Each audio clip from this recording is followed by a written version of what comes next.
High বন্ধুরা, তোমরা সবাই কেমন আছো? আমি তো খুবই ভালো আছি। তোমরা কেমন আছো প্লিজ আমাকে একটু জানিয়ে দিও। তো চলো আজকে আমি সিমুই রান্না করে তোমাদেরকে দেখাবো। তো এই দেখো, আমি কড়াইয়ে ঘি দিয়ে দিয়েছি। সিমুইগুলোকে একটু ভাজা ভাজা করে নেব, লাল লাল করে, তাহলে সিমুইটা একটু ভালো হবে। কারণ সিমুইয়ে ঘি দিলে জানো তো সিমুইটা খেতে খুব টেস্ট লাগে। তো চলো সিমুইটা একটু ভাজা ভাজা করে নেব। দেখো ঘিটা গরম হয়ে গেছে। আমি ঘিটা ঘরেই বানিয়েছি, কারণ আমি ঘি ঘরেই বানাই, বাইরে থেকে ঘি কিনে নিয়ে আসি না। এখানকার ঘি ভালো না বলে ঘরেই তৈরি করি ঘি। এই দেখো আমি 2 প্যাকেট সিমুই দিয়ে দিয়েছি।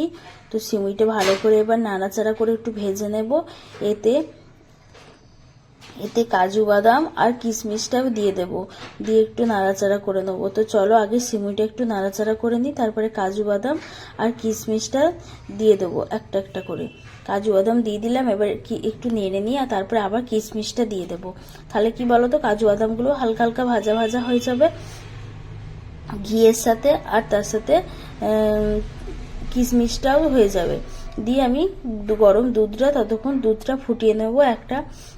আলাদা একটা পাত্রে আমি ততক্ষণ দুধটা ফুটিয়ে নেব।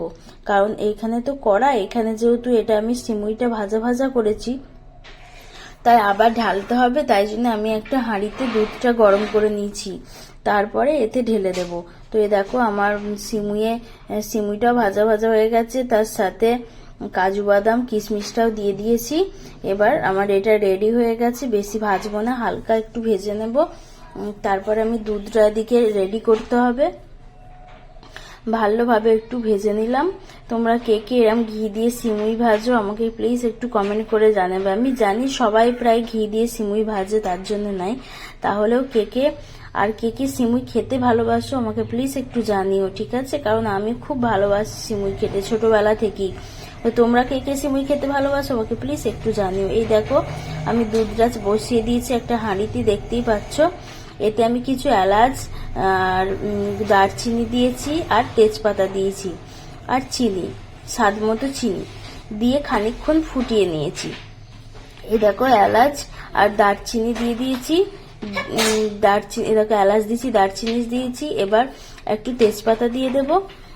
তারপরে এটাকে খানিকক্ষণ ফুটিয়ে নেবো, একটু চিনি দিয়ে দেবো, দিয়ে খানিকক্ষণ ফুটিয়ে নেবো। ফুটে যাওয়ার পর আমি এটাকে কড়াইয়ে ঢেলে দেব, দিয়ে কড়াইয়ে ঢেলে কিছুক্ষণ ফুটবে, তারপরে আমার রেডি হয়ে যাবে। ততক্ষণ তো দেখতেই পাচ্ছ, দেখো রেডি হয়ে গেছে, দুধটাও ওদিকে গরম হয়ে গেছে। তো চলো এবার কড়াইয়ে ঢেলে দিই আস্তে আস্তে, যেহেতু খুবই গরম, ঢালতে পারা যাচ্ছিল না। এক হাঁড়ি ছিল তো দুধটা, তাই ঢালতে খুব অসুবিধা হচ্ছিল। যেহেতু ছোট জায়গা, একটু বড় জায়গা হলে ভালো হতো। এ দেখো দুধটা আমি ঢেলে দিয়েছি, এবার খানিকক্ষণ ফুটিয়ে নেবো। তো আমার এই রেসিপিগুলো যদি তোমাদের ভালো লেগে থাকে প্লিজ একটা লাইক কমেন্ট শেয়ার করে দেবে। আর যারা ইউটিউব থেকে দেখছো তারা প্লিজ একটু সাবস্ক্রাইব করে দেবে, তাহলে আমার আরো নতুন নতুন যা ভিডিও বানাবো তোমাদের কাছে চলে যাবে। তো আর ভিডিওগুলো প্লিজ প্রথম থেকে শেষ অবধি দেখতে একদম ভুলবে না। দেখো, একটা কমেন্ট করো, এতে কি বলো তো আমার আরো ভিডিও বানাতে ভালো লাগবে। তোমরা যত দেখবে লাইক কমেন্ট করবে, তত আমি আরো সুন্দর সুন্দর ভিডিও তোমাদের সামনে তুলে ধরতে পারবো। তো এই দেখো বন্ধুরা, এটাকে করা হয়ে গেছে, দুধ দিয়ে দিয়েছি। এটা এবার খানিকটা ফুটে যাবে, ফুটে গেলেই এটা রেডি হয়ে যাবে। তো চলো তোমাদের দেখাচ্ছি। এই দেখো ফুটছে, দেখতেই পাচ্ছ। দুধটাও গরম ছিল যেহেতু দিয়ে দিয়েছি, হালকা আঁচে একটু ফুটিয়ে নেব ভালোভাবে, খালি সিমুইটা রেডি হয়ে যাবে। সিমুই জানো তো সবকিছুর সাথেই খেতে ভালো লাগে, তাই মানুষ সিমুই সবকিছুর সাথেই খাই, লুচি পরোটা সবকিছুর সাথেই সিমুই যায়। আর এমনি তো ভালোই লাগে সিমুই খেতে।